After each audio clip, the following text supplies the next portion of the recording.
Underground JCB robot saves cycle robot.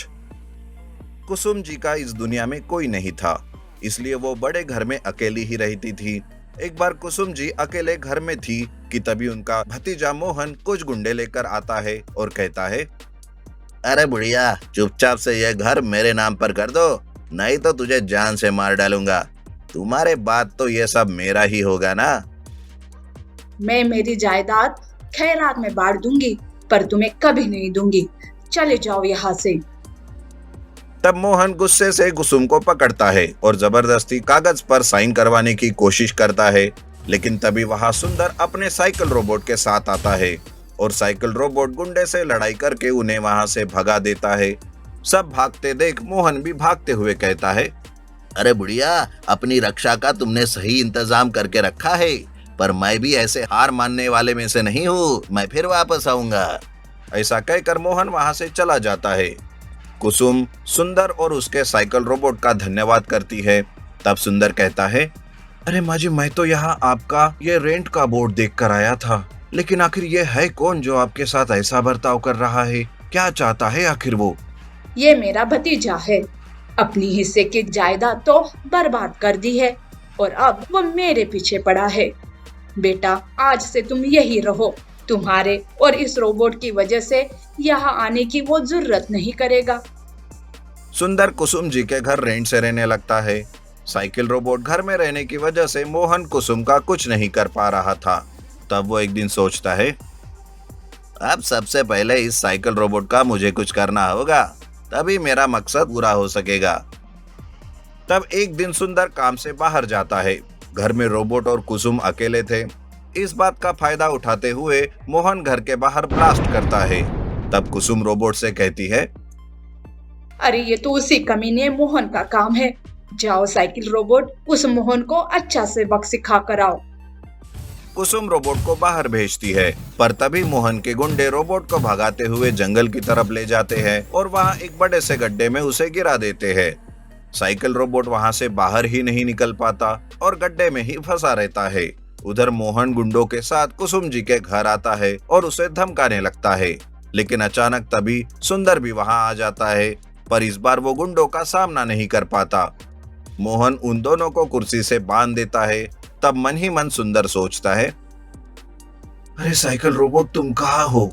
हमें तुम्हारी जरूरत है, जल्दी से वापस आ जाओ। उधर गड्ढे में फंसे हुए साइकिल रोबोट की बैटरी कम होने लगती है, लेकिन तभी अचानक से जमीन फटने लगती है और साइकिल रोबोट को बचाने अंडरग्राउंड से एक जेसीबी रोबोट बाहर निकलता है। जेसीबी रोबोट उस साइकिल रोबोट को गड्ढे से बाहर निकाल देता है, जो उसकी बैटरी को चार्ज भी करता है और वापस उसी अंडरग्राउंड में चला जाता है। साइकिल रोबोट अब घर की तरफ भागने लगता है। उधर कुसुम सुंदर और खुद को बचाने के लिए कागज पर साइन करने ही वाली होती है कि तभी वहां साइकिल रोबोट आ धमकता है और मोहन और उनके गुंडों को मारने लगता है। सुंदर रोबोट को देखकर खुश हो जाता है, अरे वाह मेरे साइकिल रोबोट, मारो, सबको मारो, किसी को भी नहीं छोड़ना। साइकिल रोबोट सभी को मार मार कर अधमरा कर देता है। सुंदर और कुसुम को वो खोल देता है। तब कुसुम पुलिस को बुला लेती है। थोड़ी ही देर में पुलिस वहां आ जाती है और मोहन और उसके गुंडे को पकड़ लेती है। तब वो सुंदर को भी पकड़ लेते हैं, पर कुसुम कहती है, सर, आपकी गलतफहमी हो रही है। सुंदर बेकसूर है, उसने कुछ नहीं किया। दरअसल इसने तो मेरी मदद की है। ये कोई गुंडा नहीं है। छोड़ दीजिए आप और इस गुंडे को लेके जाइए। अरे माँ जी, आपको पता नहीं, ये तो एक चोर है। मुझे लगता है इन सब का मुखिया यही होगा।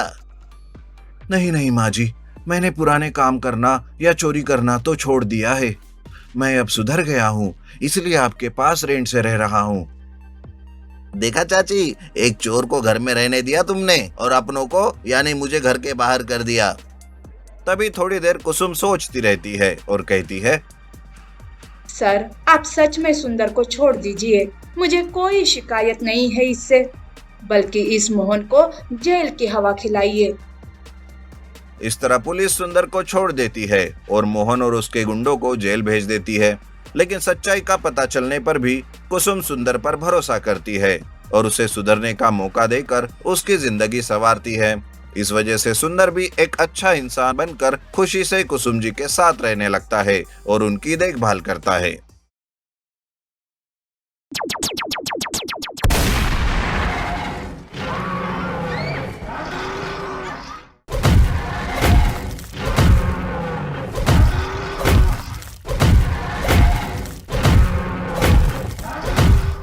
अंडरग्राउंड ट्रैक्टर, जेसीबी, रोबोट, शैतान। सुंदर और रोहन दोनों भाई थे। जेसीबी से वो दोनों काम करके अपना घर चलाते थे। एक बार सुंदर की तबीयत ठीक नहीं थी, इसलिए रोहन अकेला ही जेसीबी लेकर काम पर चला जाता है। रोहन जेसीबी से पहाड़ की खुदाई का काम कर रहा था कि उसे वहां जमीन के अंदर एक ट्रैक्टर मिलता है। ट्रैक्टर को बाहर निकालकर रोहन कहता है, अरे ये ट्रैक्टर जमीन के अंदर कैसे? जमीन के अंदर होने के बाद भी ये ट्रैक्टर ठीक ठाक कैसे है? जाने दो, मुझे इससे क्या। इस ट्रैक्टर को मैंने ढूंढा तो अब ये मेरा हुआ। मैं इसे ले जाकर भैया को दिखाता हूँ। रोहन के मन में ट्रैक्टर को लेकर लालच आता है। वो ट्रैक्टर को लेकर घर आता है और सुंदर को सारी बात बताता है।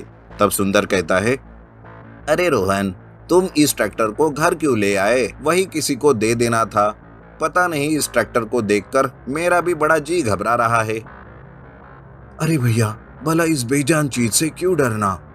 मैं तो इस ट्रैक्टर को किराए से देकर पैसे कमाने का सोच रहा हूँ, और आप हो कि।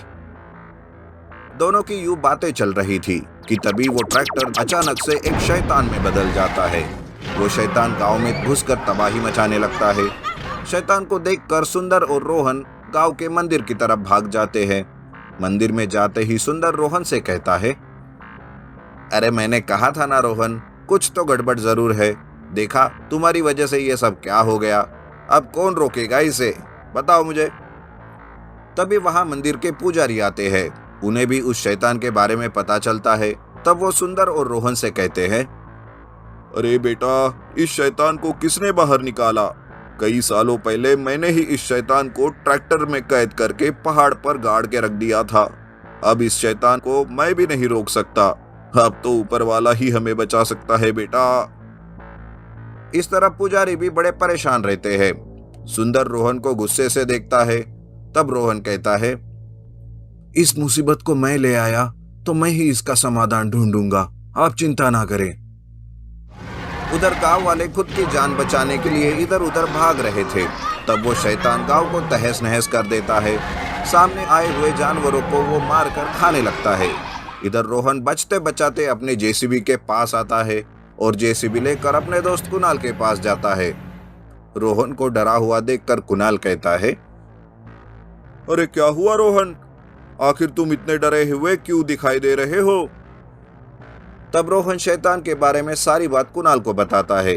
कुणाल रोहन को हिम्मत देते हुए कहता है, अरे ऐसे मत डरो रोहन, मैं अभी तुम्हारी इस मुसीबत का हल बना देता हूँ।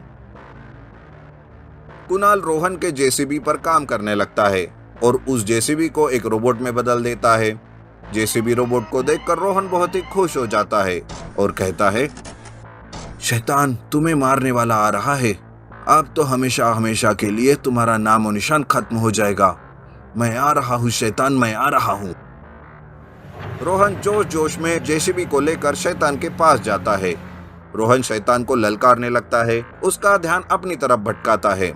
तब शैतान सबको छोड़कर रोहन के पीछे लग जाता है। उसी वक्त जेसीबी रोबोट में बदल जाता है। अब जेसीबी रोबोट शैतान को मारने लगता है। उन दोनों के बीच लड़ाई शुरू हो जाती है। उनकी लड़ाई देखने गांव वाले इकट्ठा हो जाते हैं। सारे गांव वाले शैतान के मरने का इंतजार करते हैं, लेकिन काफी देर होने पर भी शैतान खत्म ही नहीं हो रहा था। तब शैतान ही जेसीबी रोबोट को उठाकर फेंक देता है। एक पल के लिए तो जेसीबी रोबोट खड़ा ही नहीं होता। तब शैतान डरावनी हंसी से सबको डराता है।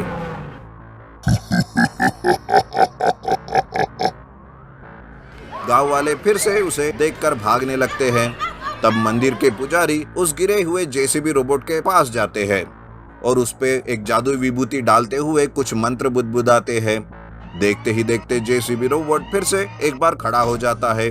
अब जेसीबी रोबोट और भी शक्तिशाली बन गया था। वो उस शैतान पर हमला बोल देता है और कुछ ही पलों में जेसीबी रोबोट के हाथों से वो मारा जाता है। इस तरह से शैतान हमेशा हमेशा के लिए खत्म हो जाता है